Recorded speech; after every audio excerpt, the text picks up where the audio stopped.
Once again, I want to welcome you all to this session of our live streaming. Today is Wednesday, and we are most grateful. Today is 13th of November, Wednesday, 13th of November, 2024. And I want to welcome you all once again to the Way Network live streaming session. We want to thank God through the universe for his guidance and protection upon our lives, for all the good things that he has done for us throughout the whole week. And we want to send our sense of gratitude to the universal energies and all the entities within manifest creation, which is helping us, protecting us, guiding us, and leading us through this earthly dimension in the fulfillment of our mission and vision in life.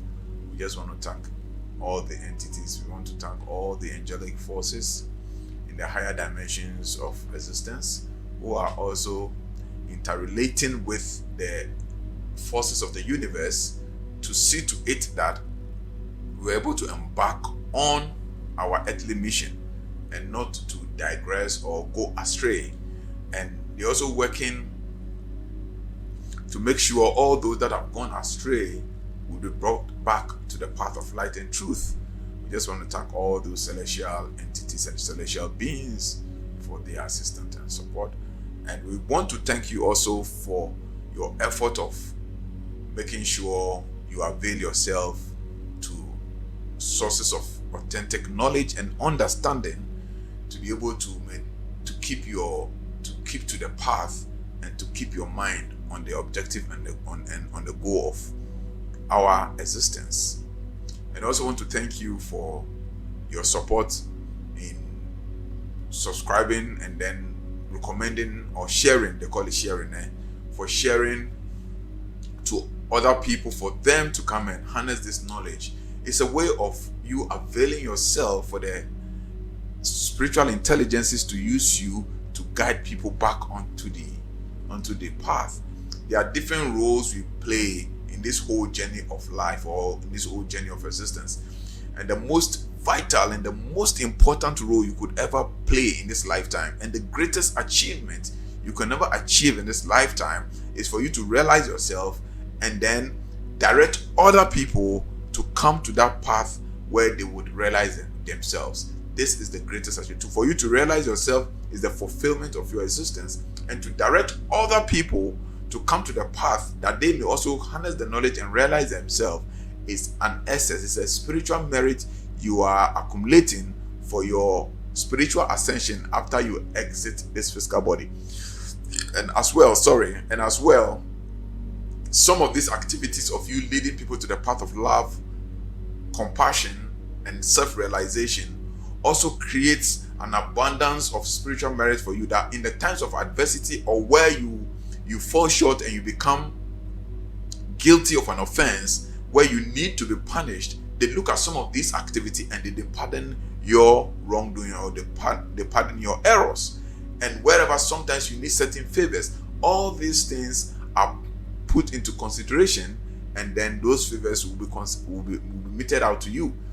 The entire thing is like you don't have money at the bank, and there come a time you owe somebody, and then go to the bank for kind of rescue. The first thing they look at is how much money you have in your bank. If you don't have money in the bank, there are two ways. They could either turn you away, or they could assess your worth, and when they assess your worth, they'll give you a credit facility to offset that debt. So sometimes you may not have directed anybody since you became enlightened or became self-realized. You may not have done anything to accrue any form of merit, but still, when you are hit by a problem, they could also look at your worth, how much meditations, how much spiritually you are worth, and they can look at it and give you a facility knowing that those things can be paid off. So this whole system we are running within the physical dimension, it's more or less like what is being run in the higher dimensions of reality. But this is just a literally trying to explain some of these things, why you can see somebody who is not doing so much effort in this physical dimension, but he is prospering in every aspect of his life. Whatever he touches with his hand doing prospers and becomes successful. When there are bad things hitting people left, right, and center, he's always exonerated. You ask yourself, why? What is extraordinary about this person? what is so special about this guy that everything he does prospers? And anything he or she sets his mind to do, is able to achieve it.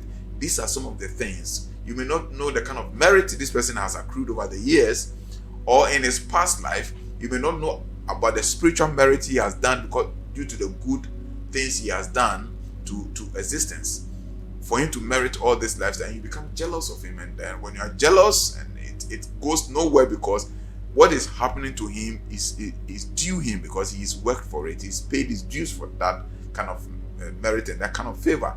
So that is why it's always good to make sure that you do good things, you engage in good deeds, you engage in good acts, in order to get accrued spiritual merit. So that at the end of the day, when you are in a problem or in a predicament, or in one way or the other you are facing some issues in life, they can consider some of these things and then give you redemption. You can ask yourself, you be in one community, there will be something bad which is happening, or there was a misfortune, a car is going and a car gets crashed, maybe 4 people in the car, or everybody dies except one person. Same car. How does it happen? These are questions you should ask yourself. Because your safety and your divine guidance most of the time depends on the kind of merit you have. Because these are some of the things that are looked out for. Some of the merits are accrued in this lifetime, and some of the merits are accrued in our past lives, which we pass it on to this lifetime. You can see somebody is in your family, or you're a friend. If there's anything that is going to create a problem, he'll be trapped in that thing. And you ask yourself, why is this so? These are some of the causes that lead to these things. Because maybe the person has had a very bad experience of a previous life incarnations, and in those past incarnations he really didn't store up any merit. So when there's anything which is happening, there's nothing to hold on to deliver him. So those are some of the things which makes it necessary for you to live a virtuous life, a life of unconditional love, forgiveness, kindness, compassion, humility, respect to all life. All these virtues are mixed other virtues and precepts, so as it will help you harness a lot of merits. And it's for this reason, that's why some people even abstain from cruel lifestyles in terms of animal consumptions. You understand? Because it is a fact that those that eat a lot of animal meat create a lot of demerit for themselves in terms of the life force energy. In that, every living thing that has breath, and every living thing that has breath and has the desire and the will to protect its own and to guide its own jurisdiction against invasion, 2.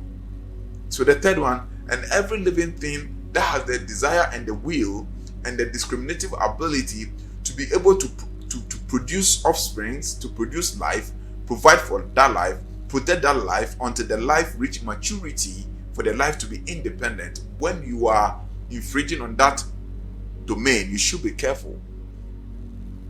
For what am I trying to say?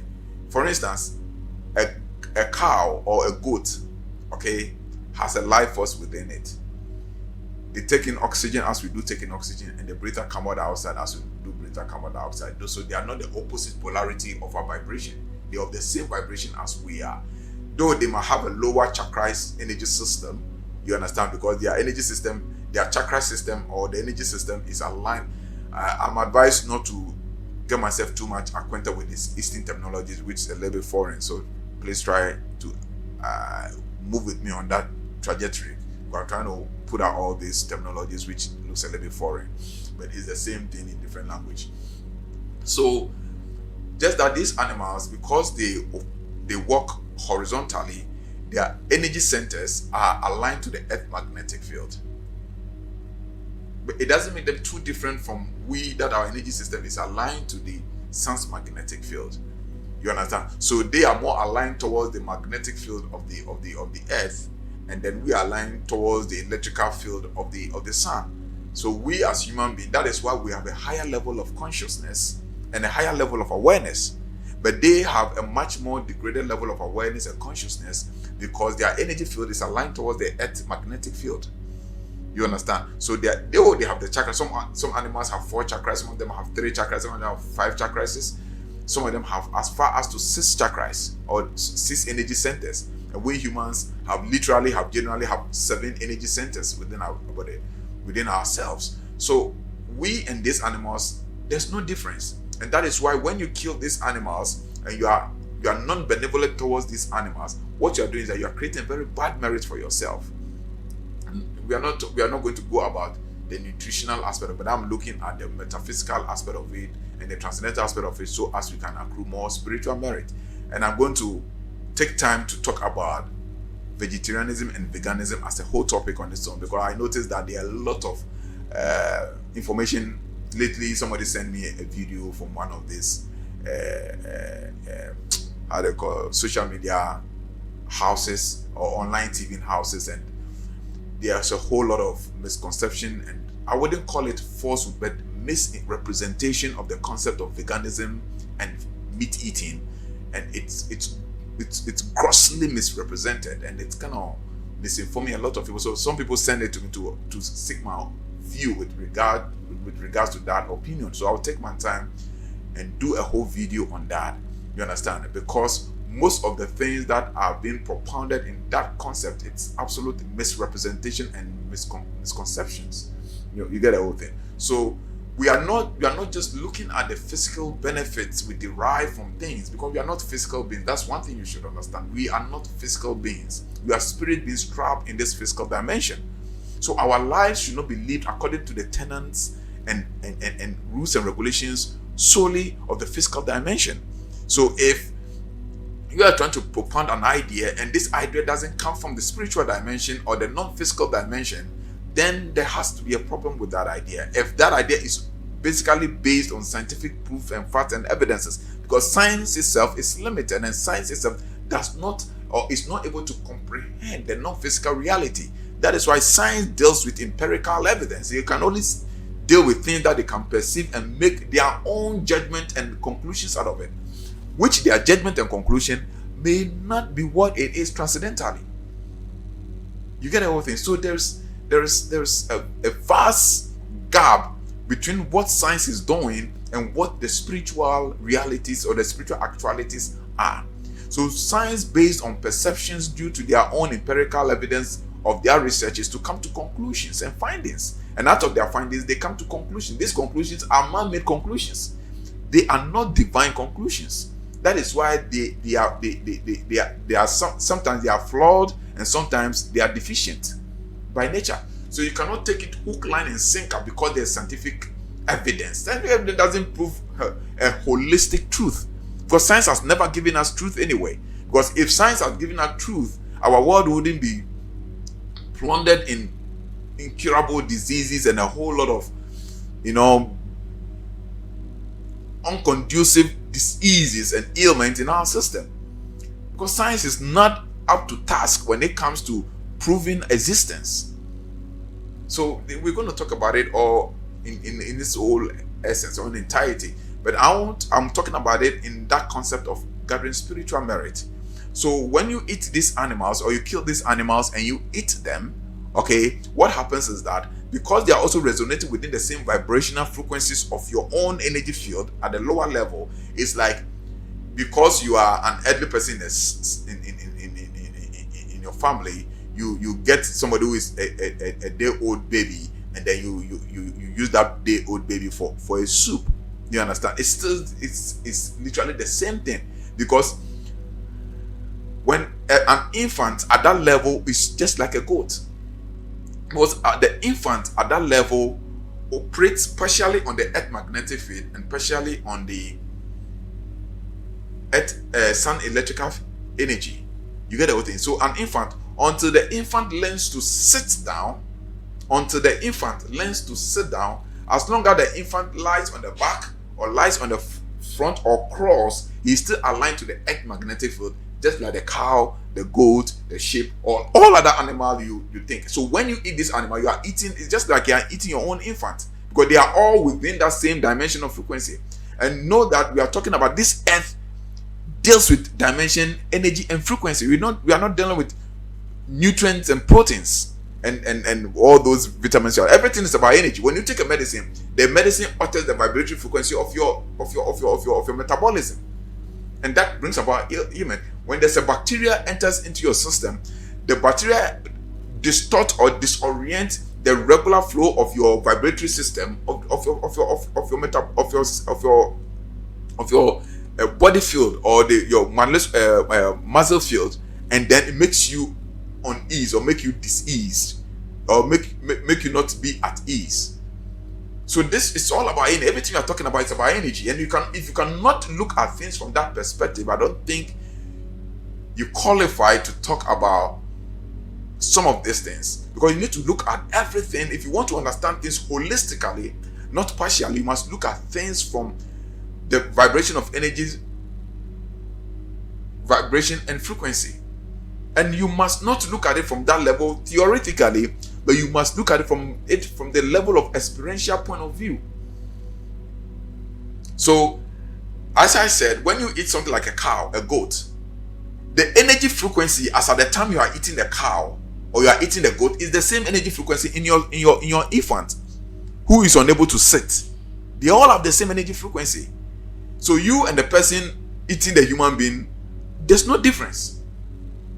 That is what it is at the vibratory level. That is what it is. Because that is why your baby who is an infant, who is unable to sit or do stand or walk, who crawls or lies on the floor, when he wants to poo-poo, he doesn't care where he is. Just like an animal doesn't care where he or she is. It will just ease himself. If he wants to ease, he will just wee-wee. If he wants to wee-wee, he will just poo-poo if he wants to poo-poo. Likewise, the same infant also does the same thing without caring where he is in the environment, whether it's in the public, it's not in the public, whether it's in condition, environment, condition, because they are all operating under the same frequency of energy.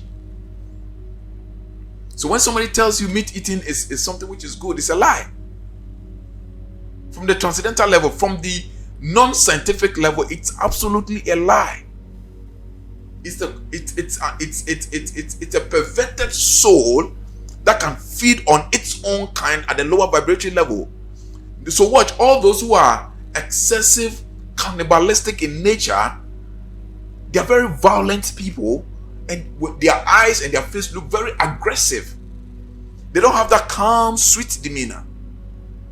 Excuse my language. Look at our brothers who are butchers and who are from that part of our region that deals with a lot of killing of animals and spilling blood. They can easily kill a human being without feeling any pinch, because that is their nature. They are trapped in that dimension of cruelness, and they have no compassion in their soul. But you are a God incarnate. You are the microcosm of the macrocosm. So you are an embodiment of love and compassion. Hence, you can never be cruel towards other entities within the same dimension. In that video, I will explain why fish eating is a little bit benevolent than eating meat. I will explain it clear. You will understand it. It's clear. Because when a cow gives birth, a cow protects its offspring just like you protect your children. Let's use children as the common word so everybody will. So when the cow gives birth, the cow protects its children, just like you also protect your children. Just like you would not be happy when a stronger man comes to your house with a gun, wants to kill your children, you do everything to protect it. So does the cow. When a sheep goes out for flock and go for grazing, and they realize that some of their children, let's do the word children so everybody understand, some of the children are missing, the sheep go around blabbing, crying, meh, meh, meh, looking for that particular. If it's just an ordinary sentient being, how does it know that me bani bi ayira nti say me kohwe no one man in yansa say onko hwehwe ne ba no, just like woso oba ayira okoso okohwe oba. So what's the difference between you and that entity? So it is the same vibrational frequency, but one is aligned to the earth magnetic energy field and one is aligned to the sun electrical energy field. But it's the same polarity, and our earth space is about electromagnetism, either electrical or magnetic. That is all there is. And this is how you need to look at life from that perspective. That is the energy field. That's the first level of awareness. Then from that first level of electromagnetic energy awareness, you go to the vibratory awareness, then go to frequency awareness, where now you are heading towards the divine essence, or the higher or the more fine subtle dimensions of non-reality or non-tangibility. So we are not born to, I'm not even talking about, I watched the video over the week, so that's why I'm trying to take this point to explain for those of you who have watched the video, to be very cautious and very mindful of the misconception and misrepresentations of what the person is saying, or those people are saying. You understand? Not to talk about the new physiological structure of carnivorous and herbivorous beings. You understand? Because we all know that all the herbivorous creatures or entities have certain anatomical structure, and all the carnivorous beings have certain anatomical structure. That is how the universe operates, and that's how the universe functions. We call it geometry. Everything is geometrically formed and is mathematically calculated. You understand? So when you look at geometry, the whole of creation and the whole of the universe is bounded on geometries. And as we have tangible geometries, we have intangible geometry or spiritual geometries. So there are times when you meditate and you ascend the mind dimension and go to the real transcendence, you'll be experiencing certain geometrical designs. And these geometries you experience is a level of intelligence, when well decoded and applied, can lead to inventions within physical reality. So everything is bound and based on geometry. Within the physical dimension, it's also bound and based on geometry. And these geometries are more mathematical in nature, and they are more of a formula in nature. And that is why science uses a lot of formulas and a lot of geometrical calculations and dimensions. You understand? So when you look at it from this dimension, you realize that, and you understand what I am saying, you realize that all the animals, okay, which are on the line space, which creates, protect their space, protect their offspring, protect their lives, crave for life, crave for oxygen, crave for existence, want to run away from danger and all those things, are of a much more higher awareness and higher consciousness. Because don't forget, I told you that we are talking about energy and vibration and frequency. You get the whole thing.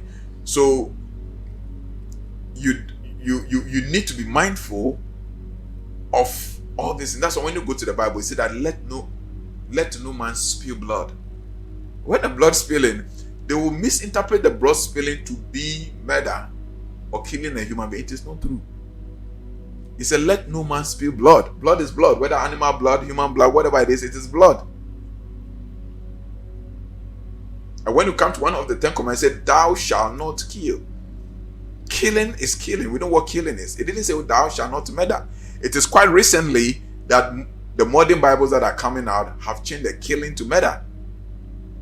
But if you want to confirm whether it is true murder or killing, when you go to the Levitical laws, which also moves down to these 10 commandments, tells you that nobody should eat blood or nobody should spill blood, because in the blood lies the power of God or the essence of God. Hence, nobody should spill blood. So it is not about just eating the meat, but it goes beyond eating the meat with all its physical benefits, because the blood you spill contains an essence. With that essence, you cannot create that essence. And that the vibration of that essence is much more higher. So you need to understand. Not even to talk about when meat was introduced into our dietary system before the Industrial Revolution. Because meat was introduced by these scientists just to create an industry for themselves. You understand? It wasn't part of our regular menu. Do this. This is also a research. Do this research. Meat was not part of regular menu. Most of those ancient menus didn't have meat content in them. Most of these animals were used as farm aids and commercial activity services. You understand? They use them to carry goods and all those things here and there. But for the real commercialization of meat consumption came after the Industrial Revolution, when people wanted to make money. The pharmaceutical industry wanted to get people more sick. So they needed to create a menu because we only become sick based on the things that we eat.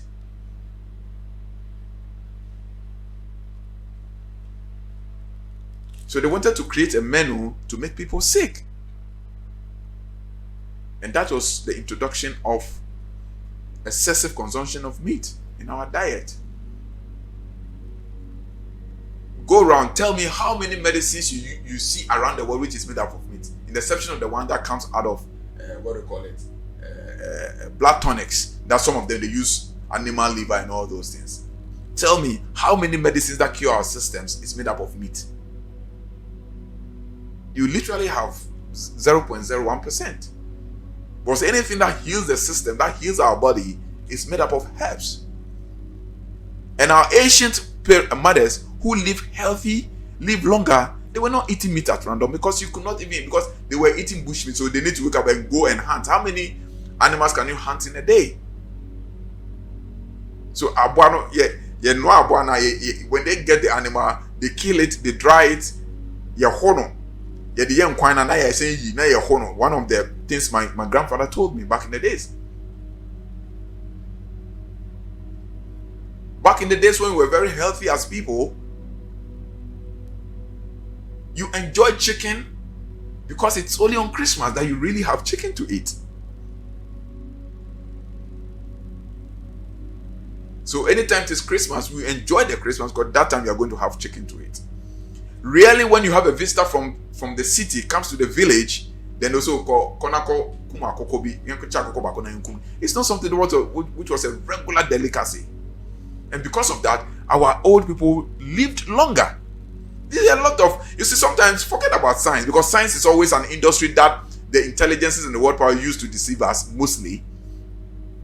Because even the medicines which is coming from the medical industry, extracts from the herbal industry, is so degraded to the level that they put things that to create side effects. So we keep on visiting the hospital over and over again. So we cannot depend on science if you really want to live a healthy, even like we are talking about the health aspect, if you want to live a healthy and a life of, how do I call it, spiritually alignment life, we can't depend on science. You get the whole thing.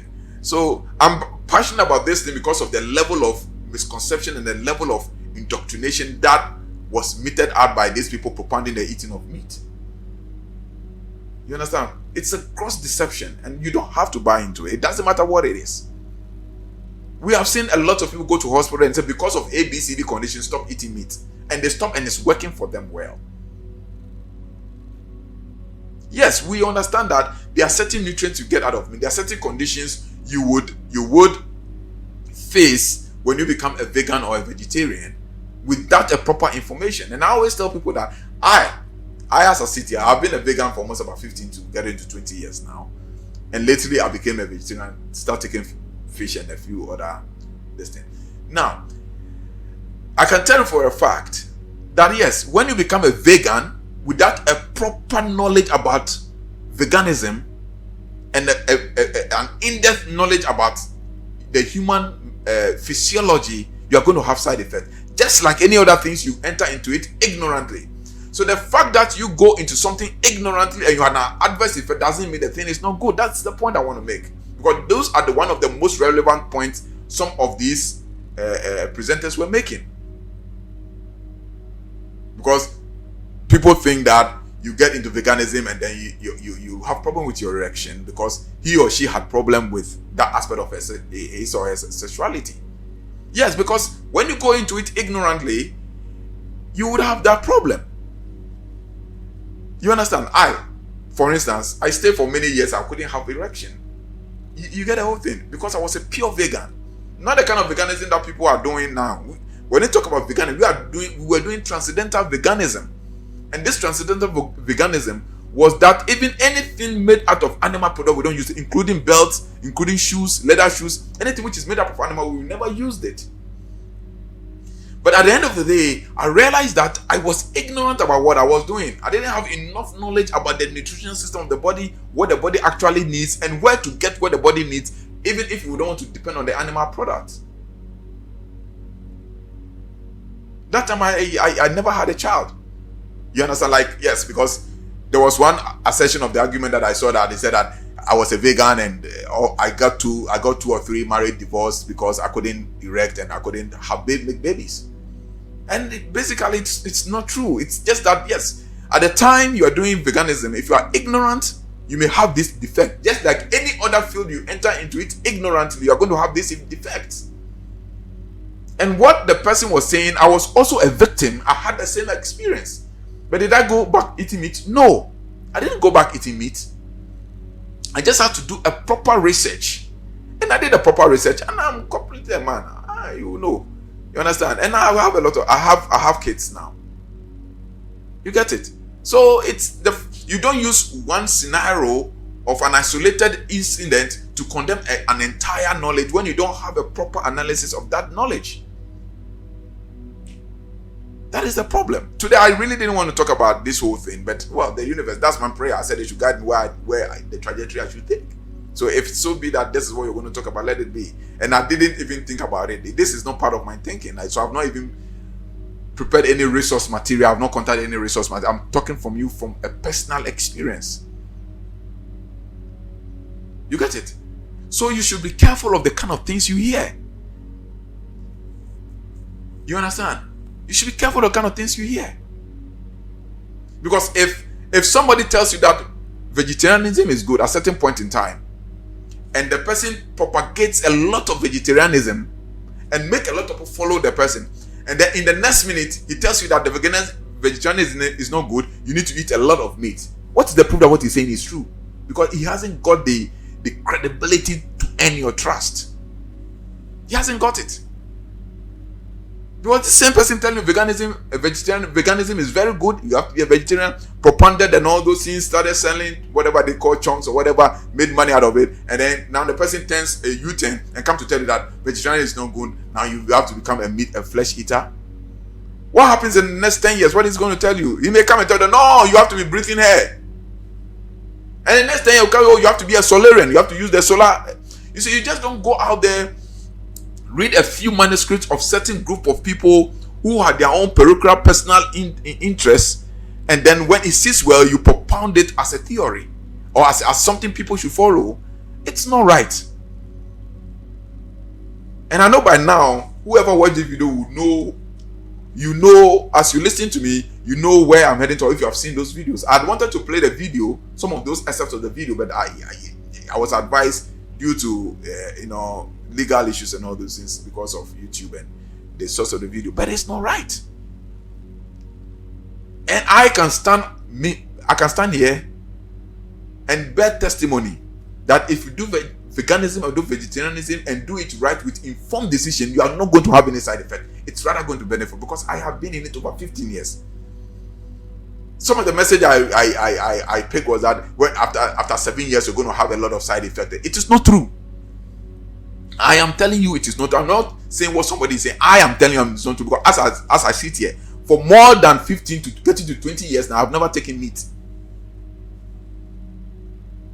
And I look more healthier. I feel more better. I feel less fatigue. And you are a man, you talk about sexuality, it's much more better. You understand? So I am talking to you as a testimony. But what I am saying is that this is the distinctional line. Do not enter into anything ignorantly. Before I was in it, I was facing a whole lot of issues here and there because I was ignorant. After I went inside a meditation, this is you gave me 1 or 2 information inside. I realized that I did it, but I did it ignorantly. Is that somebody just going to sit behind a car and moving a car and is ignorant about how to use a car? Obviously, you're going to have a lot of chaos and clashes. But when you are aware of what you have to do, it's going to be well and perfect. But I can tell you, as I sit here, I can tell you, I became a vegan, and since the day I became a vegan till now, I never put meat on my tongue. Up to now, I'm talking to this current moment. Nobody on net who has known me from that time till now who can tell you that I'm putting meat on my tongue. Unless maybe I come to visit you and coincidentally you serve me and meat finds its way into the meat. Even though when I feel it on my tongue, I pull it out and put it outside.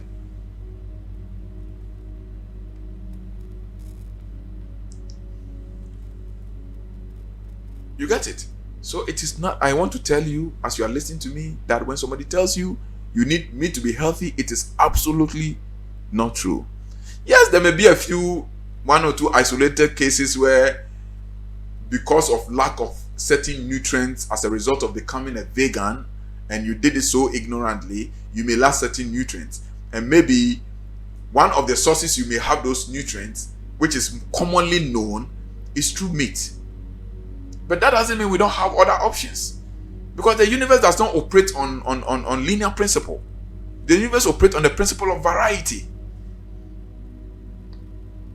The universe operates on the principle of variety. So you cannot tell me that this is how all people should go. That's how I always tell people, it's a choice. You have to make that choice. You understand? Some people will feel that when I eat meat, I feel more stronger. Okay, kudos to you. You can go ahead and do it. Others too will say that, okay, when I eat vegetarian, I feel more healthier. Kudos to you. You can follow that trajectory. But it's not a matter that when you have to be a vegan or a vegetarian. That's why on our path, we really are not stern of some of these decisions. You get the whole thing. But from my own experience, I can tell you without doubt that there's absolutely nothing wrong becoming a vegan if you do it consciously and with all awareness. Do not do anything ignorantly because you hear people say. You understand? Because you hear people say. You must be aware. That is why we are trying to learn these things, to learn how to pay attention to yourself. You learn to pay attention to yourself. Yes, the muscles need proteins to develop. We know that. But there are other physically strong and well-built muscles entities that does not take meat. Well, how do they build their muscles? These are basic common sense questions. We are not even entering into the nitty-gritty of the arguments of what science is proving not here or not, because know that one of the things we know about science is to keep the human mind, the human society as a zombie society, so that they can make profit out of it. This is an undisputed fact. It is there and it is happening. We all know it. But some of the basic questions you should ask yourself, there are a lot of strong animals who doesn't eat meat. One of them is like the elephant. He doesn't eat meat, but he has one of the strongest muscles in the world. In all the carnivorous entities, he has one of the strongest muscles in the jungle. That it is said that the only plant the elephant can scratch his body against is the palm, because of his diverse nature of root system. Any other tree the elephant leans on is going to break off.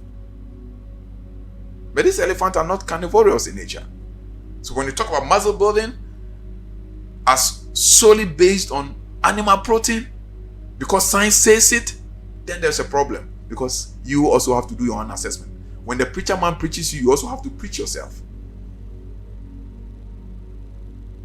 So we have a problem as a people. You get the whole thing. And the problem we have is we depend too much on hearsay.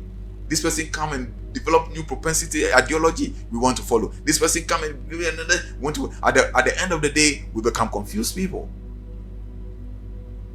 Meanwhile, the truth lies glaring at our face. And the best teacher in life is nature. It's not me. It's not somebody. I don't want to mention people. It's not another person. Or it's not this person. Or it's not this teacher. Or it's not this person claiming that he has been in that industry for 10 years doing nutrition for high class. No, it's not that. Somebody who eats pepper, he will be fine with the pepper. You eat pepper, you're going to have stomach upset. So when the person tells you pepper is good and gives assimilation, are you going to eat it? If you eat it, that means you have a problem with your mind. Because with you, the pepper doesn't work for you well.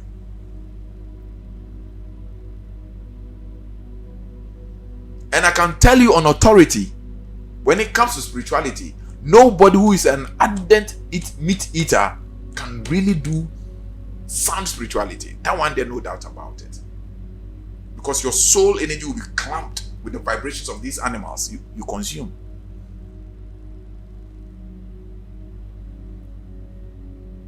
That one I can tell you without doubt. Because at the time of the death of these animals, they resonate certain vibration and resist certain energy. And when they resist the energy of their day, there are certain hormones that are released into the flesh that you're going to eat.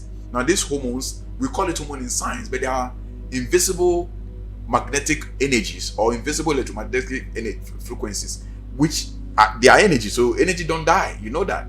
So it inhabits the meat, and then you take it in, and this is what is leading to people who are carnivorous in nature being violent people, because the animal die out of violence, and because the animal dies out of violence and emits that vibrational frequency into the meat, when you eat it, you tend to take on the shape of the vibration at which the animal was in at the time of his death. So as I am saying, watch anybody who is an ardent meat eater. Look at their facial expression when they are talking, or there's a problem or there's a little bit of me to understand. They are very aggressive people. They're very, very aggressive in nature.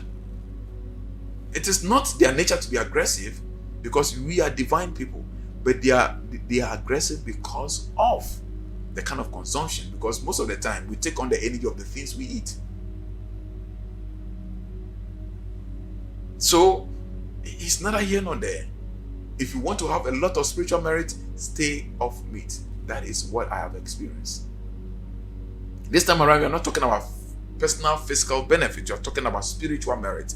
And that spiritual merit, it has only one standard. There's no personal observation and personal angle to spiritual merit. If you are non-benevolent, you can never harness spiritual merit. If you express unconditional love, you cannot accrue spiritual merit. These are standards. These are universal standard, divine standard that have been set in the world. So please, as we want to harness a lot of spiritual energy, to have a lot of merit, as we try to share these videos and all those things to get another merit, one of the ways you should also get merit, spiritual merit, is not to be cruel and non-benevolent to beings and entities that has the quest and the desire to protect their space, guard their offspring, and literally, let's remember that, see their family through their lifespan. And by so doing, we create a lot of loving hearts in this universe. If I remember rightly, one of the greatest scientists, the father of all the sciences they are referring to as the sources of evidence, if it's not a cruel science, okay, one of those scientists said that, I think it's Albert Einstein, says that as long as there are slaughterhouses in this world, there would never be peace on earth. And ask yourself, why is it that the slaughterhouses are never transparent? They are always opaque and their activities is hidden from the public.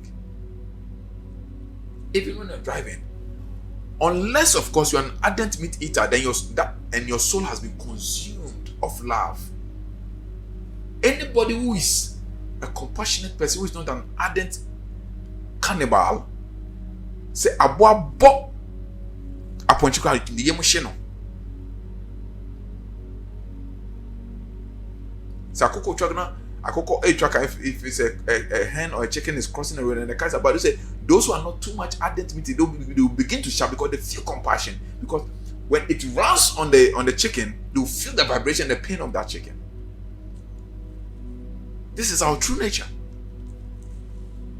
That's why there are some people who are born, they are not cowards. These are exceptionally, unconditionally loving and compassionate beings. That is why they cannot slaughter animals. They cannot stand the blood of slaughtering animals. These souls have gone to several incarnations and they've developed a lot of love and compassion energy that they cannot stand the killing of another being, that the blood will spill on the earth frequency.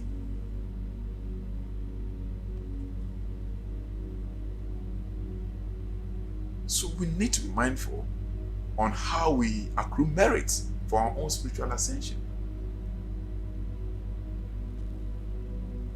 We need to be mindful on how we through our life patterns accrue merit for our spiritual expansion. But I'm going to take a whole time to do this whole cannibalism, omnivores and carnivorous beings.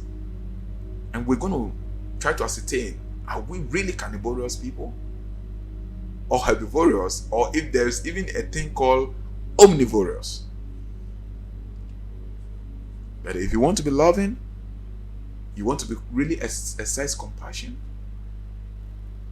you want to be forgiving, you cannot be a cannibal. And I'm telling you the truth. You cannot be a flesh eater to develop unconditional love. You can't.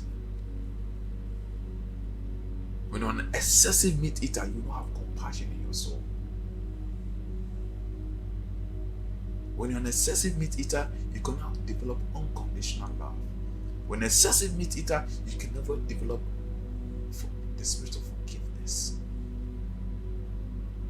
That is what it is. Because these are energy resonating from the inner dimension of our beingness. And anybody that develops that inner awareness of beingness wouldn't want to inflict pain on another entity of its same category, pulling oxygen and bringing out carbon dioxide. You wouldn't want to inflict pain on it. Because the universe operates on duality and the law of balance.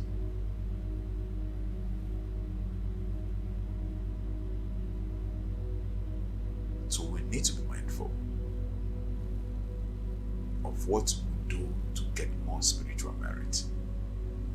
As I said, I'll take time to make a whole video on it to educate you who love the teachings of the New Way Network. We will always bring you something that we've ascertained by our own experiences, by experiences of other people, and then we've also gone inside to have a first-hand information. Not what science is proving to us. Because already science itself is not interested in our spiritual ascension. That's why science does not assess spirituality.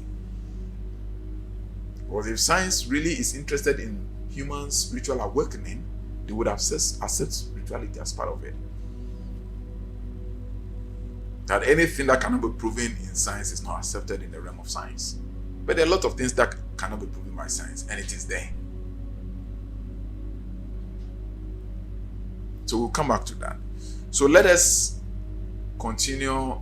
And also I want to thank, this my own introduction is very long.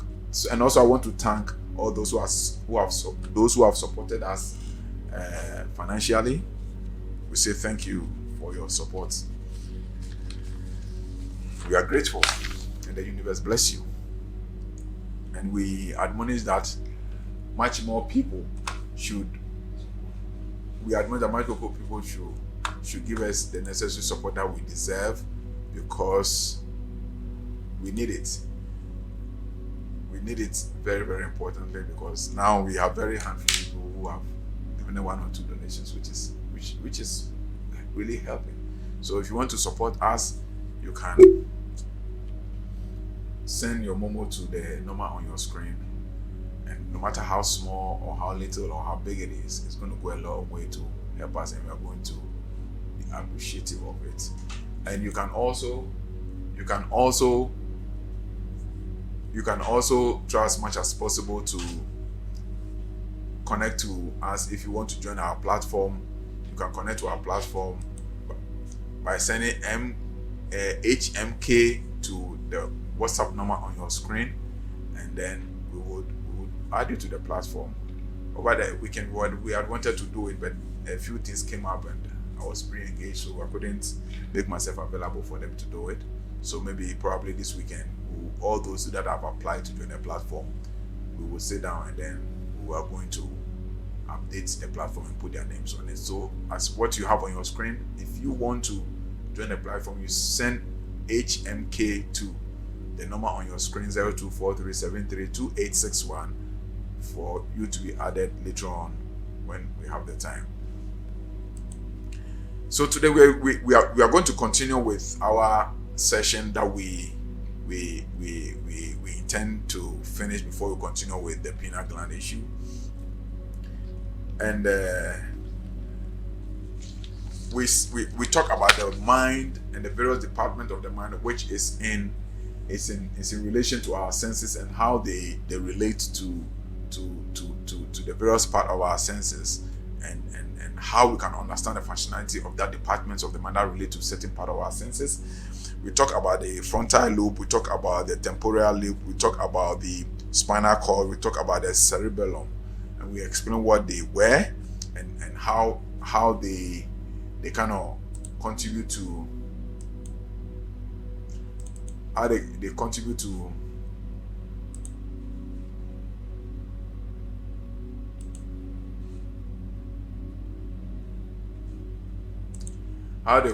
to the various functionalities of our senses.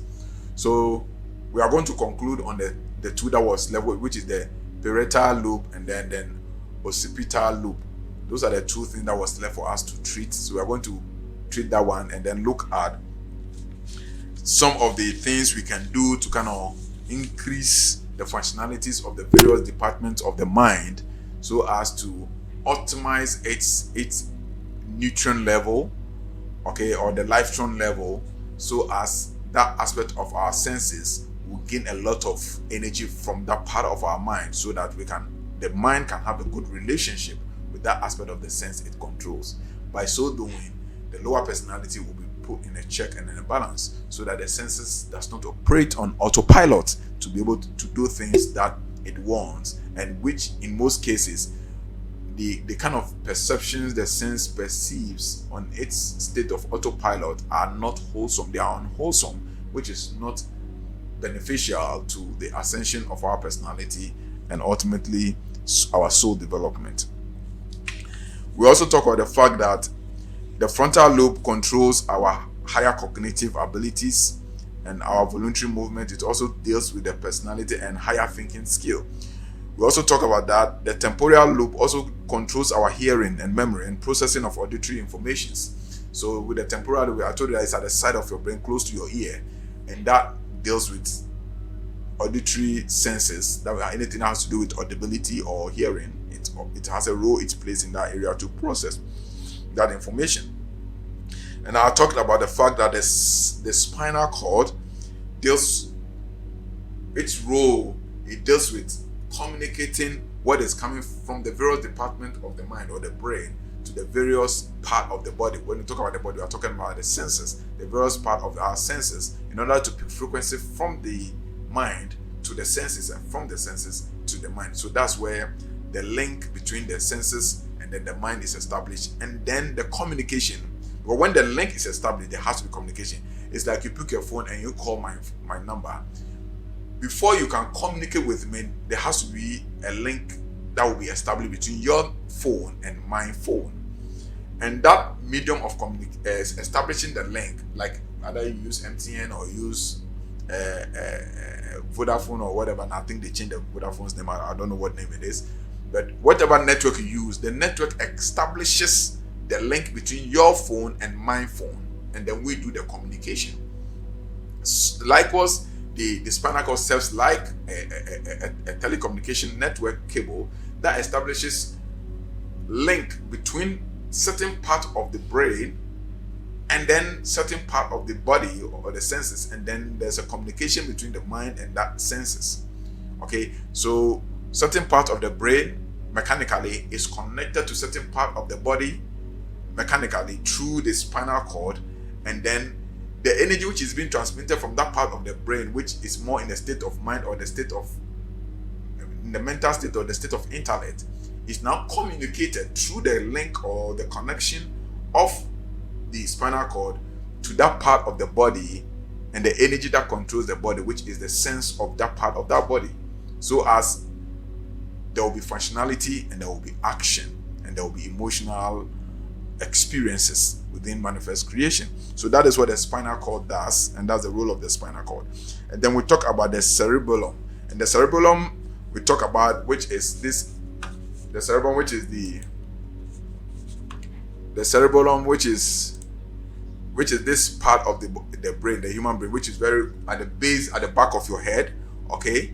At the back of your head, where the spinal cord gets into your skull and then connects to the brain. At the two sides, we have the cerebellum, and I told you that deals with the balance of the human body, The cerebellum deals with the balance of the animal and the posture of the human body. So when people cannot ride, to the fact that I told you that when people cannot ride bicycles, you realize that it's because they are not balanced in their cerebellum. So you realize that sometimes when you're riding bicycle, you tilt halfway because of the problem with the cerebellum. So when the bicycle is tilting to a particular direction, you tilt towards that direction and then throws you off balance, then you're going to fall off the bicycle. The reason a lot of people cannot ride on motorcycles, the reason why people cannot ride on bicycles, the reason why people cannot walk on a wall, maybe you have a fence wall, maybe 5-inch fence wall. The reason why people cannot walk on the fence wall is because they don't have their balance.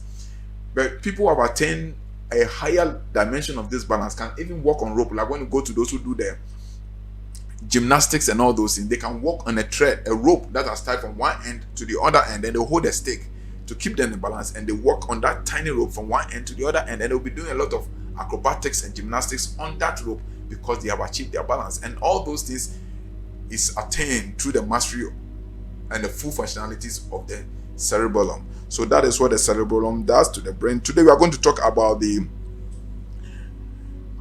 parietal lobe. And the parietal lobe, you can see that's the blue color part of the brain. Okay, that is what we call the parietal lobe. And the parietal lobe is one of the most wonderful part of the brain that in its functionality generates the side of the intellect that controls most aspect of our senses. That is the parietal lobe. It controls most aspect of our senses. It processes the sense information, that is one, through touch and so many relationship, and then how we interpret pain and objects. Okay, so in terms of when I talk about pain and object, we are talking about the sense of touch. Okay, how that's the responsibility of the parietal lobe. That is the blue part. This blue part you are seeing here, that is what I am talking about. I hope you have it on your screen. You have the blue part on your screen, the blue part of the mind. If you have the picture of the demonstration I'm doing on your screen, you have the demonstration I'm doing on your screen, then you will know what I'm talking about. Now, this parietal lobe deals with certain aspect of your sensuality, okay, and processes the sense information. Now, it deals with the aspect of touch, okay, and it also enables you to be able to understand the world around you. So it enables you to relate to the world around you and to relate to your environment through the sense. That's why I say it's a wonderful part of the brain when it comes to sensual performance or sensory performance. Okay, so let's say for you are in the world and then something touches you. It's able to make you distinguish between different types of touch. When something is cold or when something is hot, it is that parietal lobe that gives you the opportunity to be able to distinguish in those senses. When you touch an object, when the object is square or the object is round, the feel of that object, even if your eyes is closed, whether the object is cylindrical or it is round or oval or spherical or cube form, when you touch it, it is that part of your brain which is able to perceive that object and the feel of that object to be able to tell this is cylindrical, this is oval, this is spherical, this is round, this is cube in nature. That is a part of the brain that makes you relate to your world of reality. It also deals with pressure, you understand? It also makes you assess pressure coming from the external world. So let's say for instance, people are fond of saying that, hey, my boss mom pressure power. The part of the brain that makes you assess pressure is that part. That is what we call the parietal lobe. Now it also deals with, as I told you, pain. If something pokes you, or there's a fire somewhere, you go to a place, then there's a heat, or you go to a particular situation, or you have a cut and then you are sensing pain. It is this part of the brain that makes you able to assess the pain. It also deals with taste, okay, to be able to discriminate in terms of taste. This part of the brain gives you the opportunity through the sense of taste to be able to discriminate what is sweet from what is bitter, what is sour from what is hot. All this discrimination in terms of taste is being conducted in that part of the sense. It also sometimes also deals with temperature. It makes you understand when you go to a room and the room is cold, that the temperature deals with the sense of feeling. okay, when you go to a room and the room is cold, if that part of the brain is very functional, that means that you sense the cold first. I was watching a movie, a documentary, not a movie, a documentary, and this guy and this young lady was trapped in a chamber, and they were able to escape from the chamber to a different office as part of the documentary. And as soon as they got to the office, the first thing the lady said was that this place is very cold. But meanwhile, the guy didn't sense the cold. He was sensing that there was a gas leakage or some chemical leaking somewhere. And that's also what the guy sensed. The guy said, no, this is a chemical. So while the lady was talking about how cold the place was, the guy was talking about the chemical which is leaking. So they have different dominant senses, and all is coming from that aspect of the brain that makes you sense. So depending on which neurons is active will determine your dominant sense, and also deals with temperature. When you go to a place and the place is hot, sometimes I can be in my office and the air condition is off, and I'll be there in the Bramosus can say, Charlie, high issue. But meanwhile, whilst I am in, I don't feel it. You understand? So that's the difference in there. So that is the aspect of the brain that deals with all these things. Sometimes too, you be in an air condition, and because that part of the brain becomes synchronized with the temperature and the environment, you don't feel the cold again. But when somebody comes from outside, tell you, Charlie, this place is too cold. Oh. Put off the air conditioner a little bit. So because he is coming from a different environment, and that part of the brain is making him sense different aspect of the environment. But when it gets to your environment, he senses how cold the place is. So these are things we need to know as a person. We need to understand about our personality. And I want to tell you that one of the things that I have known and I have tested and I have worked, I'm not saying it's going to work for you anyway, is that excessive meat consumption kills these aspects of the human brain. All these aspects of the human brain makes it dormant. And we have done a lot of, like for my kids, I don't make them take meat since they were born. And they are good. You understand? Meat has, well, if they've eaten meat on isolated cases, somewhere I'm not there, that's fine. But in my house, as long as I'm concerned, in my home, none of my kids eat meat since they are born. And they're doing fine, they're intelligent, and they are the forefront of their classes. I won't use the whether they are first or not, so that it doesn't look like you're showing off or something. But they're always part of the forefront of the class in terms of performance. You get the whole thing. And their memory retentiveness is super and everything. But they've never eaten meat before. I used to have a friend who was a lecturer at JU University, and he has two kids, two boys, and one was a little bit dull in thinking, and one was naturally, by birth, he didn't like eating meat. And I told him, look, that time I was running my NGO, Pulse of the Earth, that was promoting plant-based diet, and I met him at Malam Junction, and we were talking, and so, Charlie, you do it? I said yes. And he started giving me his own story and why he has become a vegetarian or a vegan or something like that. He said that these kids always having problem with learning and health issues and all those things. So one doctor told him that he should let the child go on vegetarian. They should stop eating meat and all that associated products and all those things. And he did, and according to him, the child is doing excellently well, to the extent that now he has put in the second born on that meat-free diet. You get the whole thing. There are a lot of things I can talk about. So one of the things that killed that part of the brain is because of excessive consumption of meat. So if you want to develop most part of your brain, you need to eat benevolently. So these are the various components of the brain that controls different part of our senses and our bodies, and that's how they relate. So if I talk about building a dialogue, when we're teaching about the senses, I talk about having a dialogue, developing the skill to have dialogue with your senses. These are the aspect of the brain that deals with that part of your senses. So to be able to dialogue to that aspect of your brain, to that aspect of your senses, you should be able to develop that aspect of your brain. So now we are going to look at certain exercises that you need to do that would help you develop certain aspects of the brain. or the various aspects of the brain to be developed in a balance, so as to be able to make you better communicate and dialogue with the senses, so that the senses will not be on autopilot. Because it is only true, the senses have two ways of communication and dialogue. Either it is dialoguing with the external environment, or it is dialoguing with the internal environment. And the internal environment starts with the level of the mind, the intellect, the emotions and will.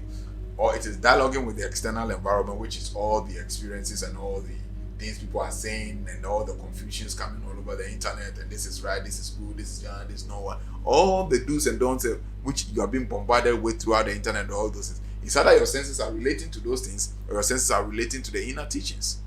And if you should ask me where you should go for your senses to be sound, let it go to the inner teachings. Because that inner teachings is the sublime teacher. It will never lie to you. So go for the inner teachings and forget about the external teaching. Even if you can do so without me, for following my teaching, it's all the same, the best. But what I'm doing, I'm only guiding you and helping you so that you can channel your energy to enter into the inner teaching.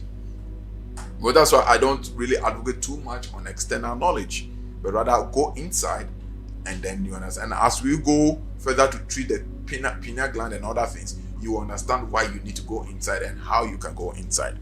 So one of the first and foremost thing to be able to exercise the brain mechanically, it is through learning or through reading. I say mechanically. Now, the more you read, the more one of the exercises of the brain is reading. So you must make reading an integral part of your life. What materials do you read? You have to determine.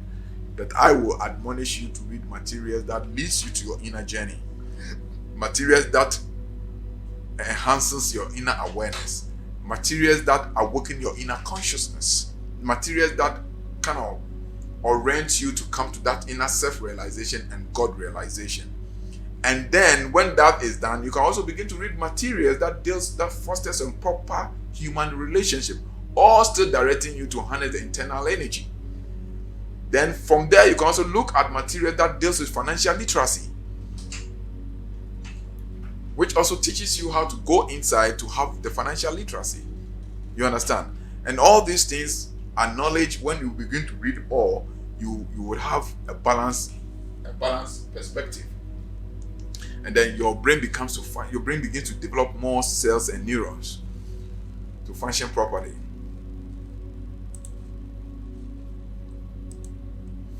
Now,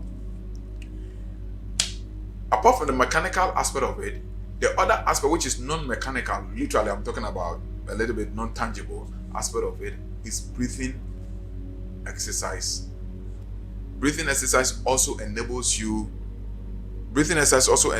to exercise the brain, because when you are doing breathing exercise, a lot of oxygen, because a lot of blood flows to your brain, and when a lot of blood flows to your brain, the blood that flows to your brain contains a lot of oxygen, and then oxygen is fed to your brain. That maximizes the performance of your brain. So breathing exercise is very good, and that is why any metaphysical or spiritual transcendental teacher who wants to train you would begin with a longer session of breathing exercises.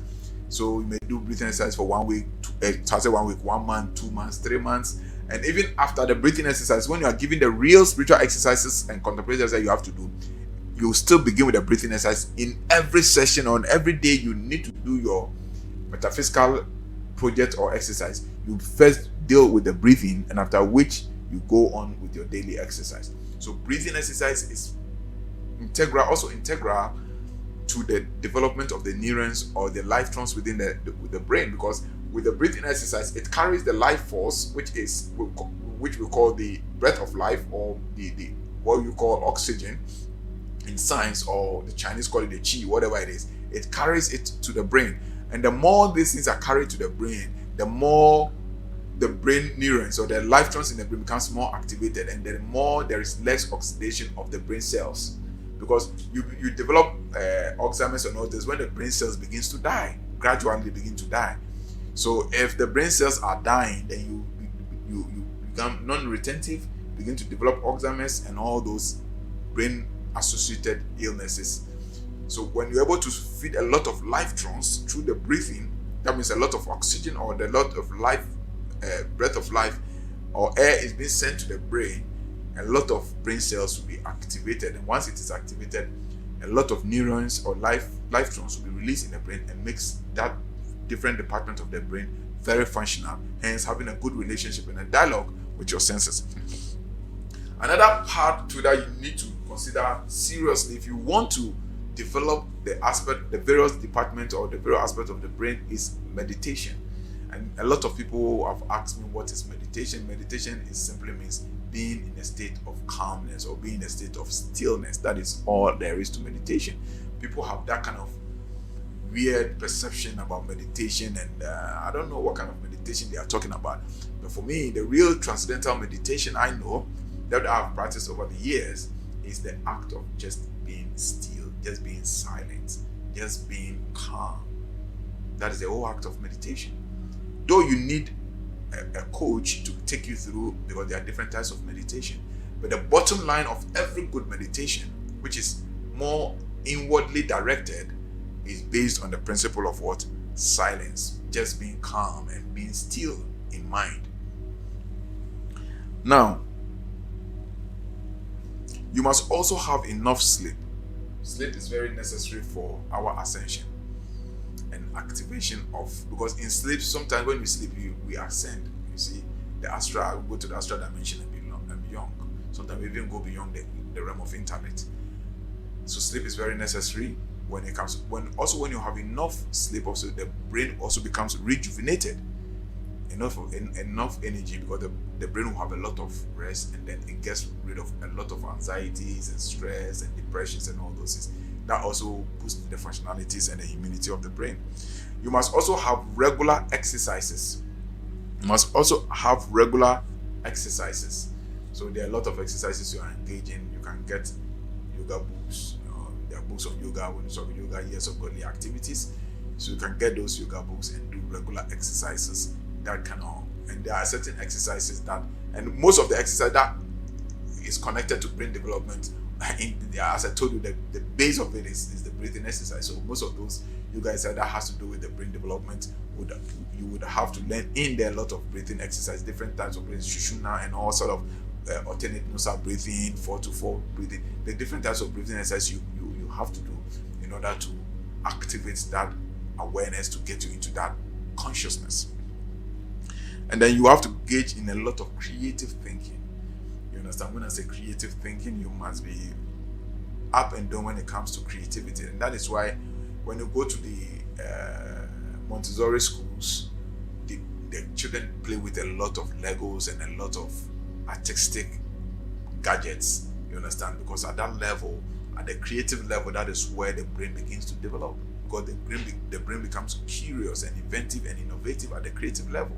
Because there are 3 dimensions to changing human endeavor, and that is through innovation, invention, or creativity. These are the 3 phases that human life is being changed, either for the best or for the worst. You understand? It's either we are innovating, either we are inventing, or we are creating, whatever it is. But the most divine aspect of these 3 is the creativity. You understand? Innovation and invention are fine, but the most divine aspect of it is the creativity. So you must do a lot of creative thinking. That deals with the arts. That's why most of this elite society love the musical arts, the creative arts, when it comes to music, when it comes to painting, comes to sculpture, and comes to ceramics and all those things. They appreciate beauty in creation. You understand? You can get yourself acquainted with nature and beautiful natural sceneries and all those things to look into. That's why sometimes they go to the beach, you put on glasses and they are watching the horizon, and that gives you an ability to extend your thoughts. You also must not live in a very confined environment and a congested room. All those things limit your ability to expand your thought frequency. So that is why very rich people could have about 2-3 bedrooms combined together as their bedroom, so that their sight is not limited. You understand? That is why most rich people doesn't want to live in cosmopolitan environments, because for the cosmopolitan environment, they have just one plot for themselves, and that is it. but they want to live at the countryside occasionally so that they can have a vast land area. And to the extent at which your eyes can perceive, your mind travels, because your thought also travel with sight. You understand? So that is why sometimes one of the gaze, we call it sun gazing and all those, that's to extend the level of our thought through sight. So sometimes you go and stand at the beachside and just try to gaze at the horizon. When you talk about the horizon, you are talking about where the sun and then the sea meets. Sorry, the sky and then the sea meets. It draws a line and it's far. The more you go, the further it travels. You can never meet the horizon. So the more you paddle, if you even will get to the horizon, the more you get to the horizon, the more the distance go. And the distance between you and the horizon is always maintained. You understand? So sometimes you see this elite society, they go at the beachside, they will not go there to swim. Either they are doing tanning, and in the state of tanning, they'll have their glasses on and they'll be gazing on the horizon just to expand their level of consciousness and the level of thinking to open up their faculty so they can think far and ahead. So these are some of the things you can do to engage in the activation of the mind and so on and so forth. Now, we're also going to look at what are some of the diets that we can eat to kind of boost our brains. Okay, some of the diets you can eat to boost our brain, and most of them are in the nuts and the seeds. And as I told you, geometry is part of existence. Okay, so shapes and forms contributes the mathematical formation of creation or manifest world. So one of the things you can eat are nuts and seeds, because you are going to get fatty acids from a lot of nuts and seeds. You're going to have proteins. Some people argue that there are no proteins in there, but it's a lie. It's anybody that tells you there's no protein there's no science on earth that can prove that there's no protein in plants, seeds, and nuts. It's not true. There's no science on earth that can prove it. If any science tells you there's no protein in plants, there's no protein in plants, nuts, and seeds, that science is fraud. That science, I tell you, is fraud. So one of the things you can eat, especially walnuts, when you look at the shape of the walnut, the geometry of walnuts, it just looked at the shape of the brain. The way the brain is kind of clustered and clamped, intertwined and all those things. When you watch the shape of the walnut, it's just like the shape of the brain. That's why I tell you, everything is geometry. And you're going to have a lot of omega-3 fatty acids and then proteins from these nuts and seeds, especially walnuts. Also, you can eat a lot of beans that also produce a lot of, when I say OFA, I'm talking about omega fatty acids. Okay, so you can have a lot of OFOs, you can have vitamin B, you can have a lot of fibers. Okay, in the beans family. Tomatoes, okay, lycopene in the tomatoes also kind of have a genetic expression of on your intellect. So you can you eat tomatoes, but tomatoes are best eaten fresh. Okay, tomatoes are best eaten fresh.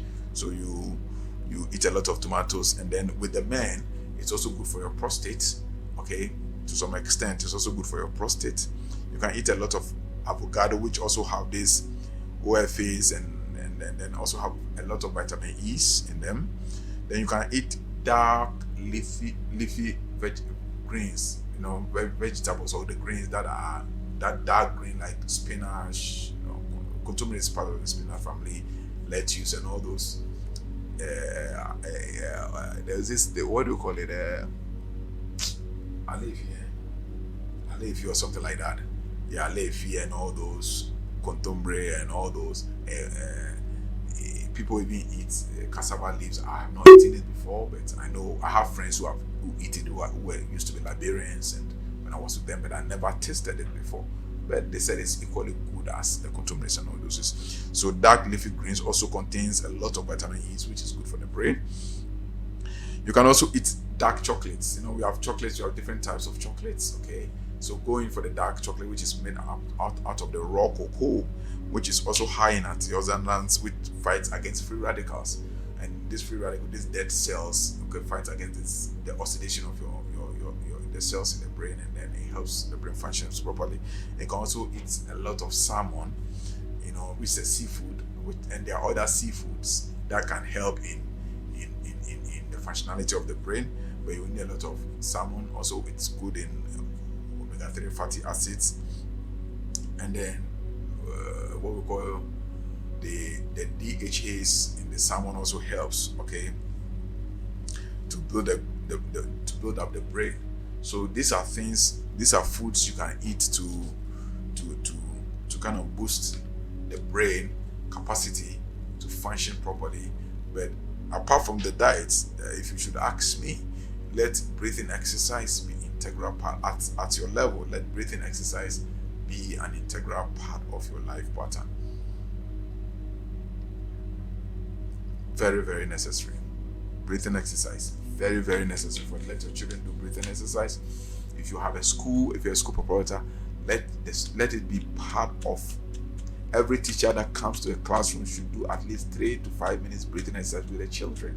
It calms the mind down, rejuvenates the mind, and that kind of agitation and that kind of agitations in the mind, it calms it down. You can remember back in the days when we were going to school, every morning they would say breathe in, breathe out at assembly. When you come from the house and all those busy cleaning the compound and all this, when you go to the assembly, the first thing you do breathing exercise. The teacher will be there and say breathe in, breathe out, breathe in, breathe out, breathe in, breathe out. All these things, when these elite colonial masters were here, they kind of put a few of these things, inculcate them in our school and educational system. But as we didn't understand, or we didn't have the full scope of its benefits, as they left over time, gradually die off. And now I can bet you, I wonder which school does breathing exercises in the morning for the children or for the people or for the students. I wonder if there is any. Then the school is doing very well. We need to give it applause. So breathing exercise should be very integral of every day of your life. People wake up in the morning and they are rushing to go to work, and then they start the day with confusion. You need to start each day with clarity. You need to start each day with tranquility of mind. And the easiest way to start each day with clarity and with tranquility of mind is for you to be able to do at least 5 minutes. Don't do it too long. If you don't have the time, just 5 minutes of breathing exercise. Just 5 minutes. When you wake up, to calm the mind down, to calm your nerves down, and then you start your day right. Because when you just wake up, hey, I'm late, I need to go to the mistakes begin from the house, the confusion begins from the house. It ends up in the driving, you on the way, you are late, making overtaking in a haste, in a rush. You get to your office and you have everything in a haste, then your day will be very unproductive. But when you start your day calmly, with tranquility and with clarity in thought and in reasoning, everything takes that trajectory, because that's the first energy you generate for your day. You understand? That becomes the kickstart for your day. So you cannot start your day or kickstart your day in confusion and in hastiness. You can't start your day like that. So always kickstart your day in calmness. You understand? And one of the most easiest way to calm the mind down, to calm the nerves down, to calm the entire body system, include the intellect down, so you can develop tranquility, you can develop clarity, is for you to engage in some few minutes of breathing. If you have more time, you can do up to 10 minutes. If you have less time, you can do between 3 to 5 minutes each and every day, but it has to be constant. It has to be constant. And once you're able to achieve that, you realize that you cannot minimize the tendency of you making mistake, using the wrong word, using the wrong expression, taking the wrong actions, because the day starts on tranquility and clarity. So this is how these are the few knowledge along the line. We'll be sharing some of them, okay? But this is a few knowledge you can exercise, the kind of food you want to. From time to time, I'll give you more of this food and some of this exercise. But with this exercise and with this food you have, you are good to go in your mental development process. Make sure they are generally available in the food. Subsequently, I may have to look at various blood groupings and certain foods which are more energetic towards the intellect, because sometimes if you are group A, group type A, group type A, yeah, and I am type O. Okay, let's say for instance, if I am type O and you are type A, certain food that we immune to my brain development will not be as effective for you as it will be for me. And so subsequently we may look at in a more detailed some of these things. But for now, these are the general way. The exercises, they are normal, everything is intact. You can practice them whichever way you want. The sleep, having adequate sleep so that you reduce level of stress, because if you don't sleep well, always the mind is in the state of confusion and there's depression on the mind. So you must have good sleep. You must read each and every day, not too much of hearing. Now people are too good to hearing and watching, and they are killing their sense of hearing. They are killing their sense of reading. So every day you need to read something. Every day you need to read something. And as I told you, read materials that directs you to that inner journey, whether it's in marriage, whether it's in business, whether it's in financial literacy, whether it's in spiritual awakening, whether it's consciousness, whether it's metaphysical, whatever it is, it must ultimately, at the end of the day, direct you to your inner journey and to that level of self-awakening and self-awareness, so as you become conscious of your existence and to be able to deal better within the material world through the dialogue and the control of your senses. So this is where we are going to end. I wanted to give a few scriptures to support what we are doing, what I am saying. So for those of us who are Christians and want some scriptures to support what you're saying, you can read Romans chapter 12 verse 2. That talks about thinking, for being transformed. Also by the, let me be sure about it. Where's my Bible? Romans chapter 12 verse 2. Romans chapter 12 verse 2. And be not conformed to this world, but be ye transformed by the renewal of your mind, that ye may prove what is that good and acceptable and perfect will of God. So through thinking, you may be able to prove what is good and acceptable and perfect will of God, and it's all happening in the mind. You understand? We'll come to the mind is not the ultimate, but for the mind, for you to function well in this physical dimension, the mind is not something you can do away with it. You understand? That's why we are looking at the mind holistically. Now we are going to go much more deeper into certain nitty-gritties of the mind. Now we look at the general components of the mind, the various general makeup of the department of the mind. Now from forthgoing, we are going to look at the very sensitive two organs in the mind. Okay. So that is it. When you read 1 Peter chapter 1 verse 13, 1 Peter chapter 1 verse 13, it said that, so then have your minds ready for action. So then have your minds ready for action. Keep alert and set your hope completely on blessings which will be given you when Christ is revealed. So he said, I set your mind alert, because as you engage and embark on that inner journey, after that Christ we are talking about lives within us, it's not without us. So by the time that Christ within you is revealed, your mind should be set and your mind should be alert to that revelation of the Christ. You get it, the whole thing, and the blessings that comes with it. But when the revelation of Christ is given within your being, you will be able to harness certain blessings. So get your mind alert, get your mind set, and that's why I'm teaching all these things. So all that we are teaching is setting the foundation and the basis to your own spiritual development and journey. And I can tell you that it doesn't matter.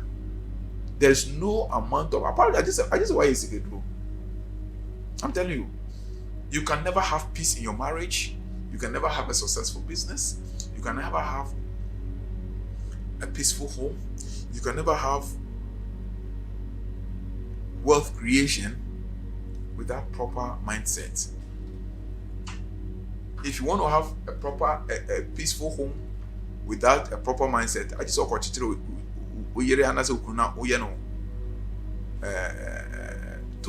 Lego or whatever they call it. You can never have it. You must master the intellect, you must master mind and know how to apply and use it. You can never have a successful business by buffing all the herbs in this world. It won't happen because they don't generate money. I just saw it comes to the consequence. The soul will be trapped, and then the energy of the soul will be harnessed. by these negative, destructive energies. Without proper mindset and proper thinking and proper creativity, innovation and invention, you can never be rich. You can never have money. You can never create wealth. It doesn't matter what helps you birth on earth. You can do all the miracle and magic in this life to attract the favor. If your mind is not right, they give you all the money in this world, they're going to mess it up. And that's why there are certain kids, their father dies and leave him a lot of wealth, a lot of money in the bank, and at the end of the day, they blow it out and they get everything. They come back to be poor and impoverished because the mindset is not working. He hasn't got understanding. He hasn't got emotional intelligence. So I want to tell you, it doesn't matter what you do and what you say. It doesn't matter what you believe in. And that's why I go to the regions that they say they claim they are spiritually powerful. Look at, go to Africa, go to Lome, Dahomey, go to how they call the place, all these northern regions and these Volta regions are going to western region there in Zima, go to Haiti. You understand? They say they say they have all the spiritual powers and the voodoos and the hoodoos and all those things. But they are the poorest people in the world because those things don't create money. Those things don't create comfort. They don't create clarity. They don't create tranquility of thought. They don't create peaceful coexistence. They help in a way. But to be able to create wealth, to be able to create happiness at home, to be able to create a good business, it's from your thinking. So you need to align your thinking. That's what the Bible says, be ye transformed by the way you think. You can only change the way your life experiences are through the way you think. And the thought should be connected to the self. And that is where the problem is. If the thought is only limited to its own self and depends on its historical storage or historical memory, then it begins to make a lot of mistakes. But if the thought is connected to the self, and anytime the thought wants to place an action mode, it first connects the self to get authentic, pure, unadulterated, faultless information or data, then always the manifestations are precise, the manifestations are divine, the manifestations are clean, and they are rewarding. But I can tell you for a fact that if you don't think well, you cannot feel well, and you cannot act well, and therefore your physical experiences will be polarized. And anything can penetrate because you're porous. But when you think well, you feel well, you develop a proper will, and you act well, your material dimension will be compact, you'll be intact. And that is why you're following all this pathing of all these things and still nothing is changed. Because the renewal is not in the bathing you are doing, the renewal is in the thinking. And that is why it is necessary that as we give you the bath, we educate you to orient you and to align you. And that's why we do what we do. Then when you follow all these things, that's why nothing will change. I can tell you for a fact. Maybe the only thing that will change for you is when there's a negative vibration or a destructive vibration which is working against you. Yes, when you take these things, it will hold it. But that wouldn't change your life. You still need to think. You still need to reason. You still need to create. You need to be innovative. You still need to be inventive. And you still need to be creative in order to change your life. And that is why go to India. When India was following these things and were doing all these things without critical thinking and creativity, it is one of the poorest nations in the world. When the Indians started making money, go to China. When the China started making money, when all this concern about Buddhism and sitting in the temples and meditating and all those things, they were one of the poorest people in the world. Just quite recently, China started orienting the people in the way they think and do away with all this, or not even do away with it, but treat it as a secondary matter, and then they have to keep their balance. Then China became an economic giant. Now India is taking over and is competing with China. But these are two impoverished nations who thought that only focusing on this spiritism and mysticism was going to take them anywhere, and it never took them anywhere. It's everything is here. This is the gateway. This place is the gateway. Here is the gateway to the inside and the gateway to the outside. And until you have that connection here to be able to receive information inside and bring that information inside and manifest it out here, forget it. We think of which is anytime you hear somebody new which is coming, you follow the person. person. And I can tell you, it won't take you nowhere. You'll still be having the same experience over and over again. So the better you sit down and you begin to learn and practice the things we are about to teach you, the better it is for you.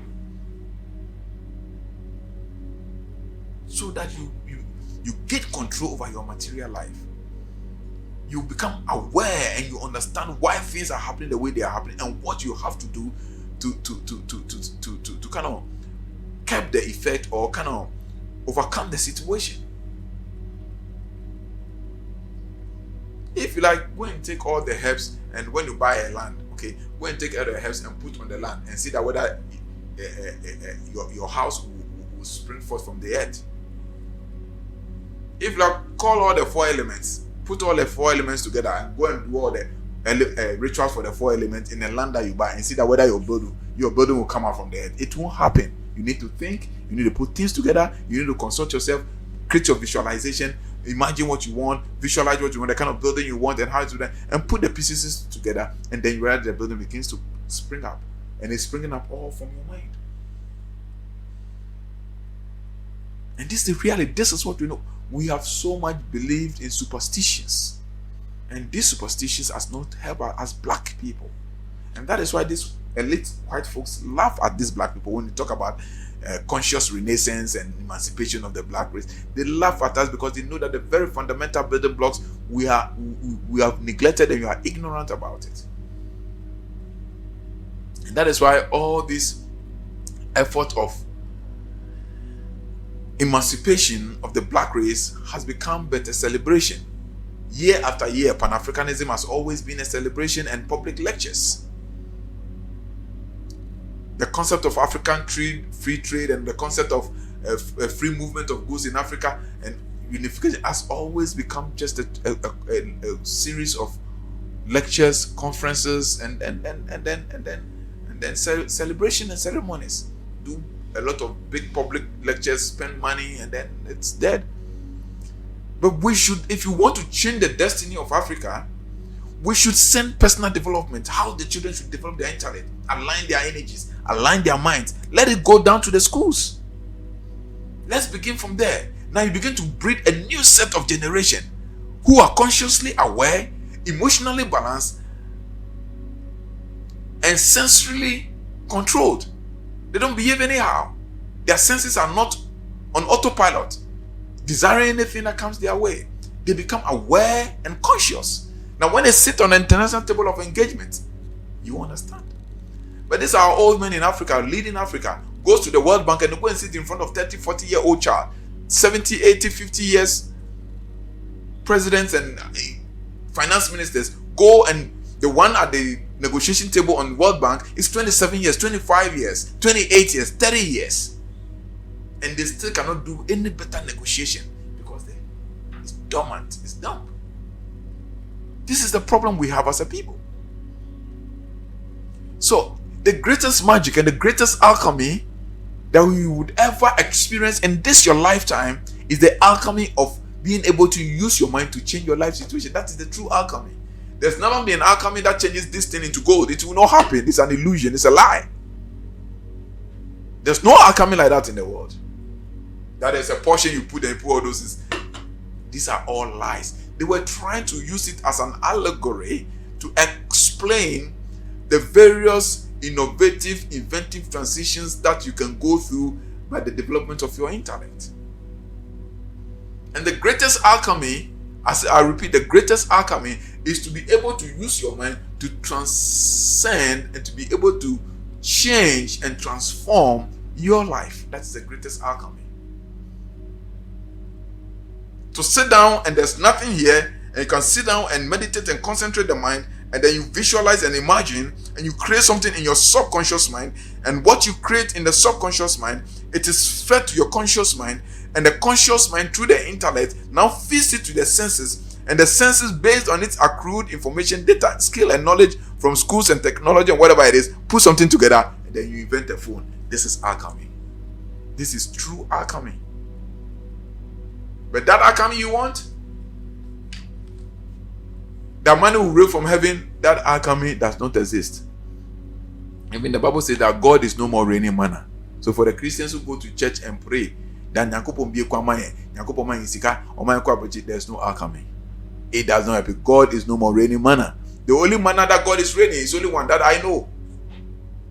God is still raining manna, but not the manna you think. God is no more raining external manna, but God is raining an internalized manna. And what is this internalized manna?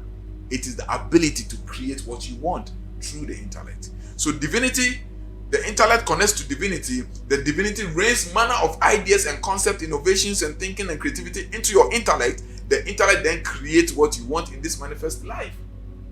That is the only manna which exists in our time. There's no manna anywhere. Sure, how many times do you walk on the street and you see a dollar bill or you see one Ghana cedis or 20 pesos on the floor? You don't see it because the world is cramped. Back in the days, you walk and see somebody's money falling down and you pick it on the floor. Now, how many times do you walk and see money on the floor? Everybody's alert with his money. So all those way of getting manna through financial provisions of people money falling down and all those things, it does not happen. Now, even goats, when they walk, they suffer to eat, because when somebody buy corn, he chews everything on the corn and throw the this now with they stack away.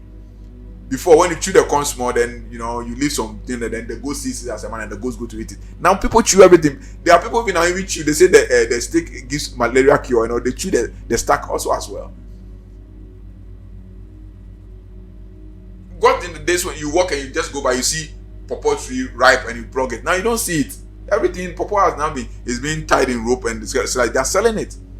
Back in the days when you're walking, you walk out and come and meet some manner of sugarcane somewhere grown on its own at a stream running. The sugarcane is grown. It doesn't belong to anybody. You can just break some and chew. Now you don't see it. Sugarcane is a pearl now. It's a treasure.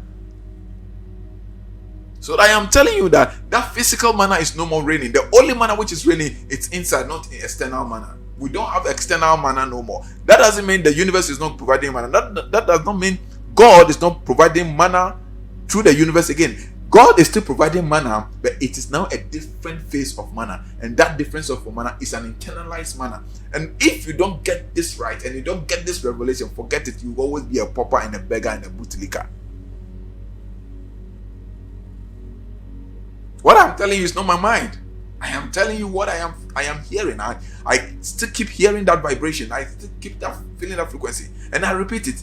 If you don't recognize what I am telling you and you do not assimilate and comprehend what I am telling you, you would be a pauper, a beggar, and a bootlicker to your neighbor. Because God, I keep hearing, let me tell you again, God is still raining manna. The God of the universe is still raining manna, but He is not raining externalized manna as He used to, recorded in the Bible, which we were not there. But the kind of manna that God is raining in our time is the manna of internal activity. Not external. The manna is being rained inside. So you connect your intellect to the divine source. The divine source gives you an idea. You apply the idea and it creates something for you. And that something becomes your living. This is the kind of manna that God is creating nowadays. And you must understand. If you don't understand this thing, you become a pauper, you become a beggar, and become a bootlegger to your neighbor. And the neighbor who understands these things and apply the principle of this I am talking about will become the rulers of our days. That's what the Bible says, that at the end times, knowledge and wisdom shall be the stability of our days. What is knowledge and wisdom? It's all here. And if you want to be stable in our days, you must connect to wisdom and knowledge. And you must have understanding. It said, in all thy gettings, get what? Understanding. So everything the Bible is talking about in our time and in our days is all talking about here. That's why it says that what you have read in the past, what you have been told in the past, what you have believed in the past, you need to get yourself transformed. And how do you this transform? How do you get this transformation? Through the renewal of the way you think. And that is the problem of the black man. The black man is still holding on to bathing Nyenya. We're not saying it's bad. That's not what we are saying. Nyenya has its own vibration. Sometimes we used to help people when they are cause energy coming from outside. Now this Nyenya and all those Tamil Wu and all those things, they help to block external influence, but they have nothing to do with your internalized world. Because your internalized world is a whole world on its own. It's a whole world on its own. So that is what you need to understand. So the Nyenya is fine. The Nyenya is good. The Nyenya is well. The Tamil is good. All those things are fine. But the issue is that they only work on the external world. They work on the external energies, trying to find each space within your aura space. But he doesn't create mana. But the point is, we still hold on to this old archaic teaching. And there's no renewal of thought. There's no renewal of thought. That's what the Bible says, that be ye transformed by the way you think. That means you've heard certain things, and in our time, it's not working anymore. So change the way you think and you change your life. Let nobody deceive you. Because the kingdom of God is in you. God was with you. And that where God was is where he raised his manna. This is the little that I can share. This is an honest truth from my very essence as I received it. This is not a doctored, written research work I am telling you, or with empirical scientific evidence. I'm getting it directly and I'm speaking as I receive it. So if you want a manna in your life and to be able to connect to the divine manna, you must need to go inside, because that is where the alchemy is taking place. That is where the manna is taking place. Now, in our jurisdiction, in our time, in our dispensation, that is where the manna is taking place. It's all inside. That is why you see all these civilized people, these white folks, what they are doing, they're going to space, they're going to Mars, they're going here, they're going there, they're doing sort of inventions. It's impossible with that things.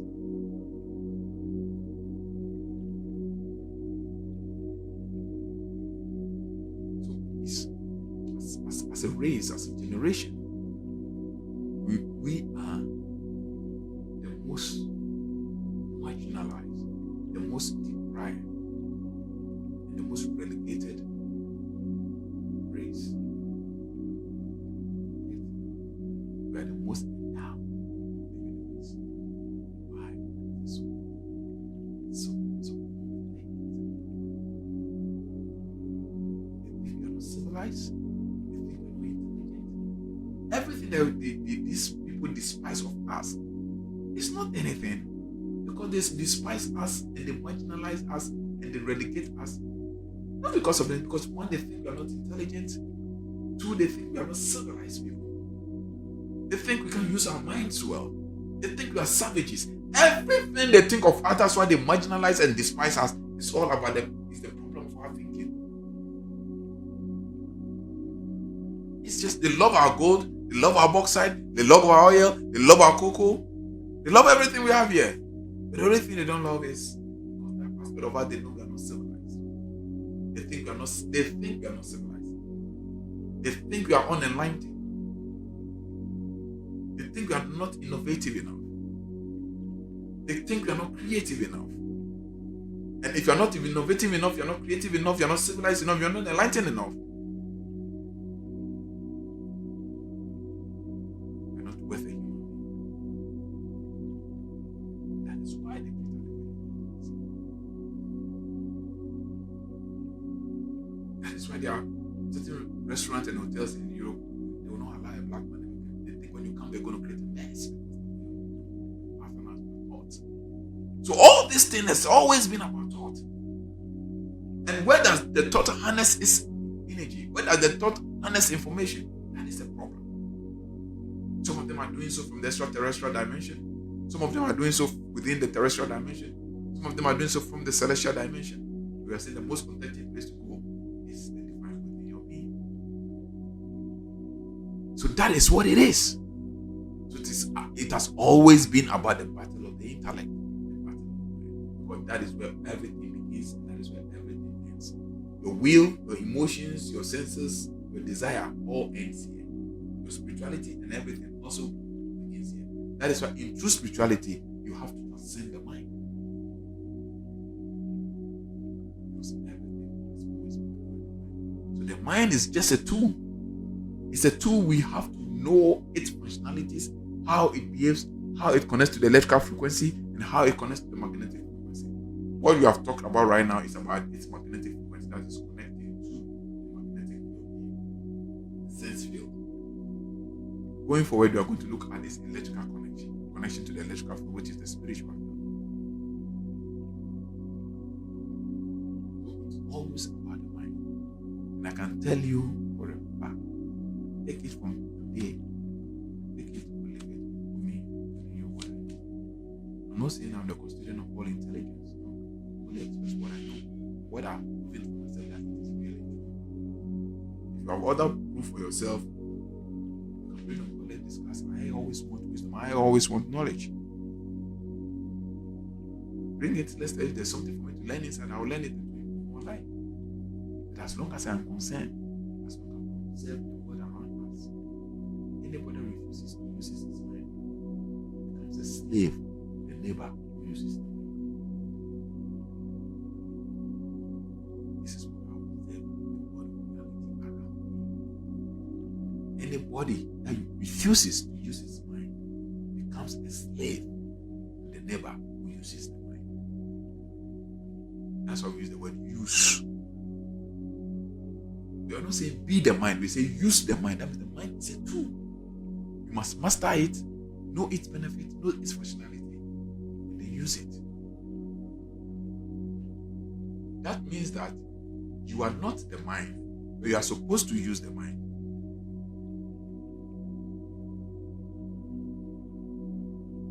So the mind is a tool. That's why I say use your mind. So you must invest time and energy in investing into the knowledge of the mind.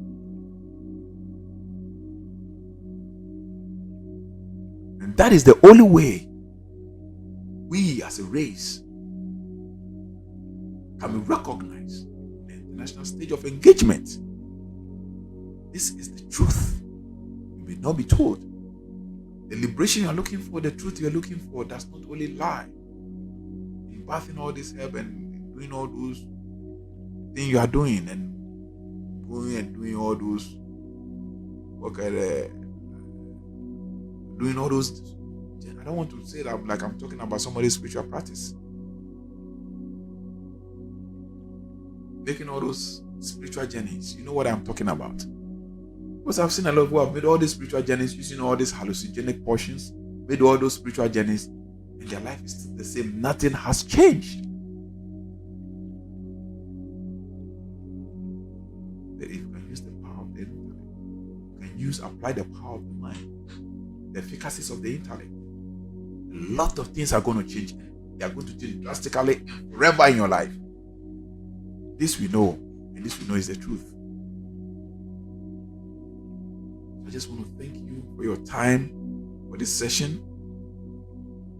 It's my prayer that you would be able to harness it, comprehend it, assimilate it, and apply it to your life. Don't forget that he who refuses to use his mind becomes a slave to the neighbor that uses his mind. Thank you. God bless you.